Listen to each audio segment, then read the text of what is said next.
सारी रात उसकी वीडियोस देखते हैं, उसकी बातें करते हैं, दोस्तों से उसकी बातें करते हैं। इस गलीज इंसान के बारे में क्या हम सोचें, हमारे पास तो गुंजाइश ही नहीं है कि मैं बाहर बैठा बहुत खतरनाक हाँ। तरह अवाम और दुनिया भर में जेल में लोग बहुत नफरत नफरत की करती है। है, एहसन शाह से कर रहे हैं, उसी तरह हो जेल में भी ऐसी पोजीशन। जेल में पूरे कैदियों ने चीखें मार दी। जेल में इसकी एंट्री हुई, जेल वालों ने इसको मारना शुरू कर दिया। और जेल के जो कैदी थे, जो हवालाती थे, वो गैरतमंद लोग हैं वहां पे, उन्होंने चीखें चलाना शुरू कर दिया, गिरदार को इस जेल में क्यों लेके आए हैं, और इसको ले जाके वहां पे बंद किया जहां पर किसी बंदे की रिसाई नहीं है। नाज़रीन, अमीर बलाच के हवाले से केस की सूरत हाल क्या है, पुलिस क्या कर रही है और फैमिली पुलिस की कार्रवाई से कितना सेटिस्फाई है, ये हम कैसर भट्ट साहब से पूछेंगे। कैसर भट्ट साहब, दोबारा अस्सलाम वालेकुम। जी वालेकुम अस्सलाम। अच्छा कैसर भट्ट साहब, पुलिस क्या कर रही है, इन्वेस्टिगेशन कहाँ तक पहुंची और आप फैमिली कितना सेटिस्फाई है? जी बिल्कुल सेटिस्फाई है। अभी तो कोई सुराग ऐसा नहीं है जिसको पुलिस ने इनका बंद नहीं किया ना, कोई कार्रवाई ऐसी नहीं है पुलिस ने जो इनके ऊपर ना की हो ना। और ये भागे हुए हैं, कोई बात नहीं, इंशाल्लाह ताला। हमने भी ये टाइम गुजारे हैं, हम भी 4-4 5-5 साल भागे रहे हैं केसों में, लेकिन वापस अपनी मिट्टी पे ही आना होता है, अपने घर में ही आना होता है।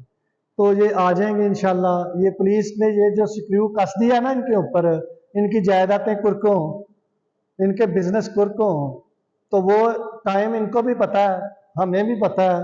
उससे पहले पहले ये भागेंगे जरूर इंशाल्लाह ताला। और अलर्ट होना चाहिए पाकिस्तान के एयरपोर्टों पे, ये वहां से गिरफ्तार हो, वहां से जैसे घसीटते हुए वीडियोस बना के लोगों की लोग शेयर करती है ना पुलिस, वैसे करे। और इंशाल्लाह ताला फिर देखना लोगों के कमेंट्स, अगर ऐसे कोई आप वीडियो शेयर पुलिस की होती है ना, तो लोग बड़े बुरे कमेंट्स करते हैं। लेकिन जिस दिन तीफी भट्ट को लेके पुलिस ऐसे आएगी ना, आसिफ भाई आप देखिएगा लोगों के कमेंट्स। ऑर्गेनाइज्ड क्राइम यूनिट के डीआईजी इमरान किश्वर साहब हैं और सीआईए इस केस को डील कर रही हैं। आप इमरान किश्वर साहब के हवाले से क्या करेंगे, क्या कहेंगे, वो क्या कर रहे हैं, किस तरह कर रहे हैं, आप सेटिस्फाई हैं? वो ना देखा मैंने, शहर में हम भी देखे, हम रहते हैं, नजर रखते हैं। वो तबीयतन एक अच्छे इंसान है। वो उन्होंने जब से लगे हुए हैं, किसी दुश्मनदार डेरेदार को तंग नहीं किया।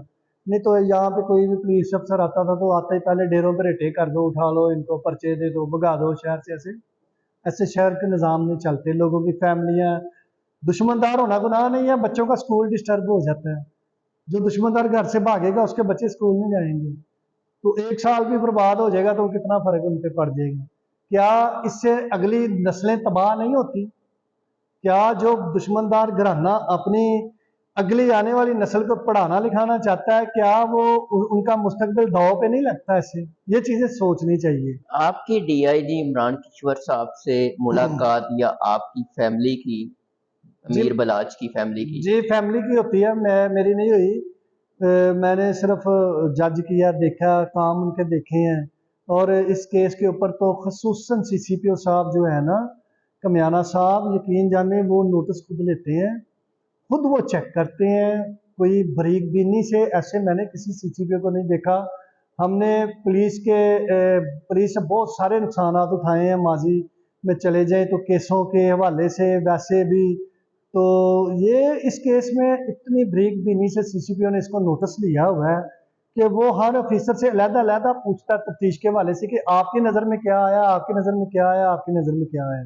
जो कबाख्तें रह गई थी वो भी इंशाल्लाह ताला पूरी हो गई हैं। जिस जिस बंदे का जो केस के हिसाब से स्टेटस मौजूद है, जैसे कि तीफी भट्ट मौके पे मौजूद था, इसको मौके पे चलान कर दिया गया। और ऐसे जो जो है उनको बिल्कुल उनके स्टेटस के ऊपर चलान कर रहे हैं, जेल भेज रहे हैं, जुडिशल कर रहे हैं। जो आगे जो हमारी अदालतों का निज़ाम है, देखें इंशाल्लाह, हमें उम्मीद है वहाँ पे भी पूरी फाइट करेंगे। वहां पे भी कोई चाहने वाला जी इंसाफ का, कोई अपना जी ख्वाहिशमंद, इंसाफ चाहिए। हाँ, तो जी इंसाफ की उम्मीद है आपको। जी तो आप इंशाल्लाह। क्या समझते हैं, तीफी भट्ट की गिरफ्तारी नजर आती है आपको? अभी तो मुश्किल नजर आती है, कोई बात नहीं, भागा रहे। चोर डाकू लुटेरे जो होते हैं वो भागे ही रहते हैं। इश्तिहारी मुलजम जो होते हैं, ना उनकी कोई शख्सियत होती है, ना उनकी कोई औकात होती है। वो जिस मुल्क में भी चले जाएं छुप छुप के रहते हैं चूहों की तरह ना। तो ये जितना भागेगा उतना अच्छा है। ये खुद को कहता है कि मैं बाहर बैठा बहुत खतरनाक हाँ। खतरनाक क्या होता है? कुछ भी नहीं, इसकी औकात ही कुछ नहीं है। ये अल्लाह की ज़ात है। अगर उस बच्चे को ये पता होता कि तू मेरे बारे में ये सोच रहा है, तेरी खतरनाक ये तब फिर पता चलना था कितना तू खतरनाक है। इंशाअल्लाह ताला ये खुद ही बर्बाद हो जाएगा। इसकी हैसियत क्या है? इश्तिहारी की, गुंडे बदमाश की कोई हैसियत नहीं है इसकी। ये इश्तिहारी बैठा हुआ है, ये कोई हाथ जुमरे पे जाकर नहीं बैठा हुआ। हमने सारी जिंदगी खुद सब कुछ किया है और ये तो क्या कुछ भी नहीं। देखिए हमारे भी अपने जो मुकदमात थे हमारे ऊपर थे, हमने जेलें काटी हैं, बहुत बड़े बड़े केसेस थे जिनमें से अल्लाह ताला ने हमें सुरखरू किया, हम निकले। और ये देखी बात वाली चीज़ें हैं, हमें इन चीज़ों से ना तो या यकीन जानिए आसिफ भाई, खुदा की कसम हमारे तो ये माइंड में भी नहीं चीज़ें कभी आई। अल्लाह जानता है, लोग कहते हैं आप हिफाजत करें, अल्लाह ताला ने फरमाया और हमारे नबी पाक सल्लल्लाहु अलैहि वसल्लम में हदीस है, सुन्नत है, वो भी हिफाजत हम करते हैं लेकिन हम बुज़दिल नहीं है। हमें कोई खौफ नहीं है, हमें किसी इंसान का खौफ नहीं है, हमें अल्लाह का खौफ है। और अल्लाह ताला ने जिस राह पे चलने का हुक्म दिया है उसके ऊपर हम चलते रहेंगे इंशाअल्लाह ताला, उस पे हमें कोई प्रॉब्लम नहीं। अब नाजरीन एहसन शाह के हवाले से बात करते हैं कि एहसन शाह की क्या कंडीशन है जेल में, क्या खबरें आ रही हैं और व्हाट्सअप उस हवाले से क्या कहते हैं। अच्छा व्हाट्सअप एहसन शाह के हवाले से क्या कहते हैं, जेल में है, क्या कंडीशन है, कोई खबर शबर आती है आपके पास? बस एक बुज़दिल इंसान, जिंदगी हारा हुआ इंसान है वो। उसने अपना भी सब कुछ गंवा दिया, उसने इस घर का भी सब कुछ गंवा दिया, उसका कुछ भी हासिल नहीं होने वाला। जेल में बहुत बुरा हाल है उसका। जेल का लंगर ही खाना है, 2 टाइम पे खाना आता है सिर्फ। कैदी को छतरोल वगैरह भी उसकी करते हैं सुना है? ये छतरौल जो होती है ना, गालियां देखे शालियां ताने लानत शाने। लानत भेजना। एक बंदे को एक बंदा खाना दे रहा है, वो उसको कह रहा है लानत तेरे ते खा मार, वो खाना क्या खाओगे आप? इस तरह की सूरत हाल है। बहुत बुरी सूरत हाल है। मर्जी से उसकी मुलाकात जेल वाले करवाते हैं, मर्जी से उसके कपड़े चेंज करवाते हैं। जिस तरह अवाम और दुनिया भर में जेल में लोग कौन नफरत नफरत की करती है? है, एहसन शाह से कर रहे हैं, वो उसी तरह जेल में भी ऐसी पोजीशन। जेल में पूरे कैदियों ने चीखें मार दी। जेल में इसकी एंट्री हुई, जेल वालों ने इसको मारना शुरू कर दिया। और जेल के जो कैदी थे, जो हवालाती थे, वो गैरतमंद लोग हैं वहां पे, उन्होंने चीखें चलाना शुरू कर दिया, गिरदार को इस जेल में क्यों लेके आए हैं? और इसको ले जाके वहां पे बंद किया जहां पर किसी बंदे की रिसाई नहीं है। ये अकेला बंद है जहां पे ना तो सूरज आता है, ना उधर वहां पे कोई पानी। बहुत यानी कि वहां पे जो दहशत गर्दों की चक्कियां होती है ना, वो उस वहां पे नई जेल बनाई है कोल लखपत वालों ने, वो स्पेशली दहशत गर्दों के सिक्योरिटी लिए सेल। सिक्योरिटी सेल वहां पे रखा हुआ है इस बंदे को।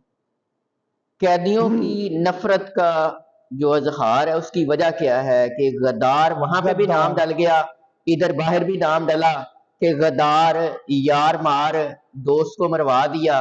तो कैदियों के क्या अल्फाज सामने आए? तो ये तो लिखा गया ना, ये इसको नस्ल के ऊपर लिखा है, माथे पे लिखा जाता है ना, वो लिखा गया है। इसकी पूरी फैमिली गद्दारों की फैमिली, इसकी नस्ल, इसके बच्चे भी गद्दार पैदा होंगे, ये तो उसके माथे पे लिखा गया है। वो तो ये धो ही नहीं सकता, ये एक ही सूरत में धो सकता था, ये खुदकशी कर लेता, कहता हाजी साहब मुझे माफ कर दो, बस फिर धुलता। क्या बातें याद आती हैं? एहसन शाह भी आपके साथ बैठता था, कभी दिल में आता है कि यार हमें अंदाजा हो जाता, हम पहले ही इससे छुटकारा कर लेते, पहले ही इसको अपनी महफिल से उठा देते? कुछ इस तरह की बातें, ख्यालात? जहरी बात है आपका प्यार है मीर बलाज टीपू से, क्या ज़हन में आता है? आज ही मैं ये चीज याद कर रहा था कि हम दुबई से वापस आ रहे थे, तो लाहौर एयरपोर्ट पे हम सारे इकट्ठे ही थे ना, तो सारों को तकरीबन सिक्योरिटी का मसला था, तो ये भी साथ था हमारे। तो हम मैं अब वो बातें सोचते हैं कि हम तो सारे सारे भाई इकट्ठे इसके साथ ट्रैवल करते थे, ये तो कुछ भी करवा सकता था। कभी उसकी हरकतों से आप चूंकि दुश्मनीदार हैं, बहुत सारी दुश्मनियां देखी भी हैं, दुश्मन की पहचान भी रखते हैं, कभी आपको लगा था कि यार ये डंग मार सकता है, ये सांप का किरदार अदा कर सकता है? देखिए ये जो डेरा ना हमारा, यहाँ पे हर जो बंदा था ना वो नफरत करता था इसके साथ, इसकी हरकतों के साथ ना। लेकिन बलाज भाई के साथ मोहब्बत ही इतनी थी, वो जब किसी ने कहना तो बॉस ये बात, ओए चुप कर, जो तो नहीं पता मेरा यार है, तो क्या कर सकते हैं? जब मोहब्बत की अंधी पट्टी आंखों पे बन जाए तो बंदा कुछ सोच सकता है? बंदा कर ही नहीं सकता। तो हम बलाज से मोहब्बत इतनी करते थे, हम उसकी बात करके तो बिलाज की नाराजगी भी नहीं ले सकते थे। हर वीडियो में, ज्यादातर तस्वीर में हर जगह पे, बिलाज के साथ ही एहसन शाह को देखा गया। हर कोई जगह जादू पे। टूना था? किस तरह उसने ट्रैप किया हुआ है? बस उसने बस लपेट के रखा था। वो किसी को आगे आने नहीं देता था। जब देखता था कि बिलाज इस बंदे से मोहब्बत करनी ज्यादा शुरू हो गया है, तो फिर वो उसकी बुराइयां ढूंढता था, बुराइयां सामने लेके आता था। वो फिर बंदा खुद ही पीछे हट जाता था। कई दफा ऐसे लड़कों ने कहा, भाई साड़ियां बुराइयां करता सी, आप ही पीछे हो गए ना, हाजी साहब सानू इस तरह कर दें। तो ये माहौल फिर इस तरह ना खराब होता चला गया। एहसन शाह के हवाले से लड़कियों की भी गुफ्तगू सामने आई, करैक्टर के हवाले से भी आई। तो पहले आपको अंदाजा था कि एहसन शाह का करैक्टर ये खराब है? चीजें सामने आई थी। जब सामने आई ना, तो फिर बच्चू भान ने सख्ती से उसको यहाँ पे आने के बंद कर दिया। 6 महीने फिर वो नहीं आया।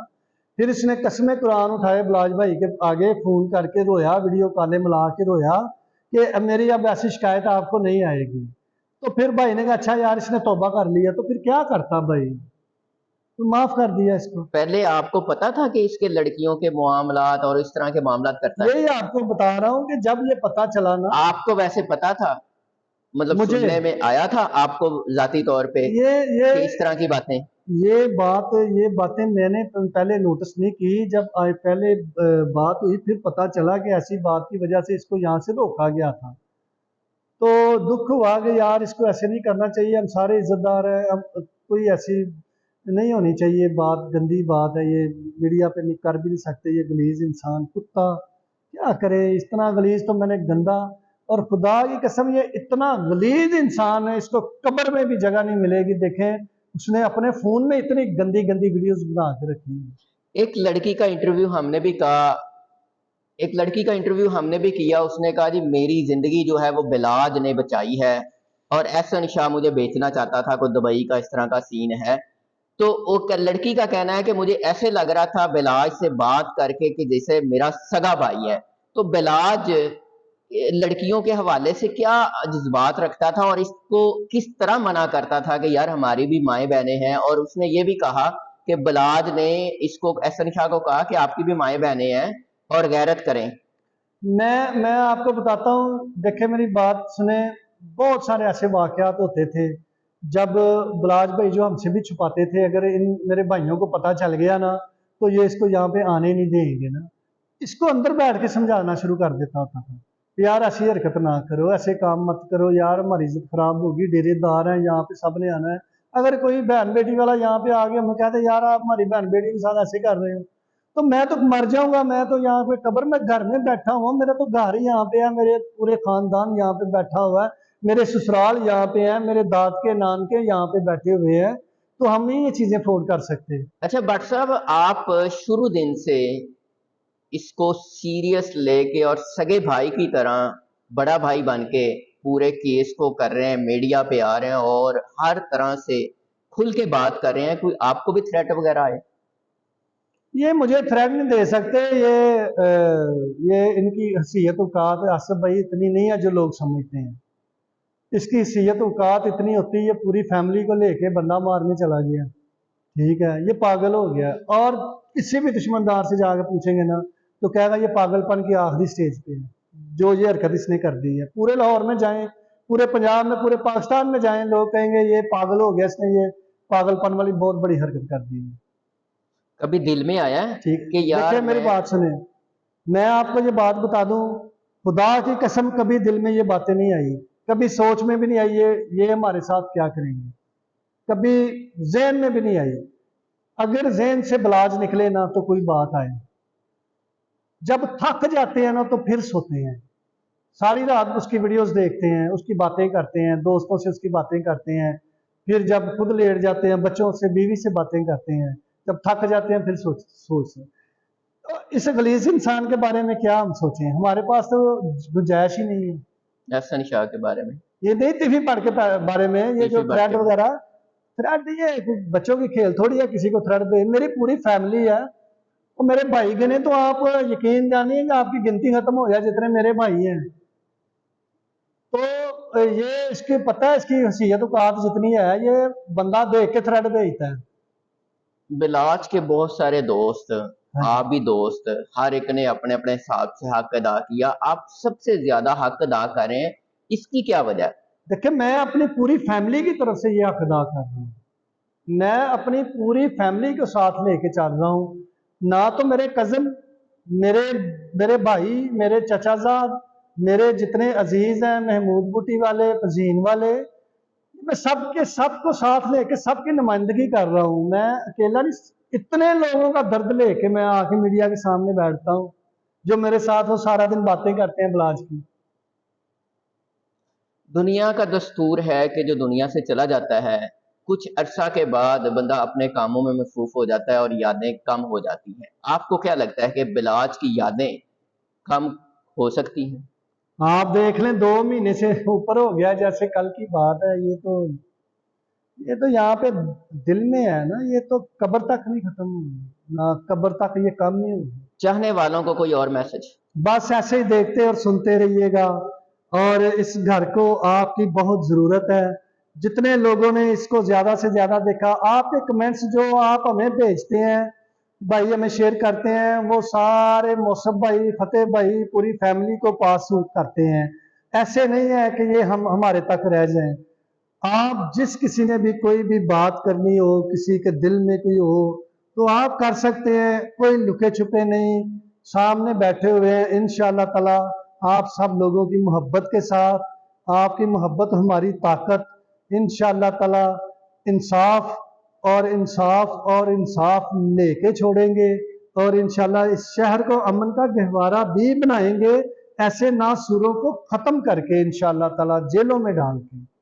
बट सब पुलिस के लिए क्या मैसेज है, क्योंकि आप अमीर बिलाज की नुमाइंदगी करते हैं, उसकी फैमिली की नुमाइंदगी करते हैं, क्या कहते हैं पुलिस के हवाले से, क्या मैसेज है? देखें, मैं तो यही कह सकता हूं कि आप सिर्फ ब्लाज का घर या ब्लाज का मुकदमा ना देखें, आप पूरे शहर का अमन आपने देखना है। और अमन इसी बात के ऊपर अब अटका हुआ है कि तीफी बट को पुलिस इस बार इबरत का निशान बना देगी। हर बंदे, हर यूथ, हर बच्चे, हर बहन बेटी के लबों पे ये सवाल है कि इस बार पुलिस इसको इबरत का निशान बना देगी। अगर ये डील हो गई, अगर इसके ऊपर डील छोड़ती गई, ये बहुत बड़ा कौम का नुकसान हो जाएगा। अदालतों से क्या तवक्कुआत है? मैं अदालतों से भी, पुलिस से भी कह रहा हूं, एक बंदे को सजा इसको दे दें। इस एक बंदे को अगर आपने सजा दे दी ना, तो पूरी कौम जो है, इसको दिल में ठंड भी पड़ जाएगी और पॉजिटिव दिमाग भी इनके हो जाएंगे, सोच पॉजिटिव हो जाएगी, दिलों को सुकून मिलेगा इनको। बट साहब बहुत शुक्रिया थैंक आपका। यू भाई।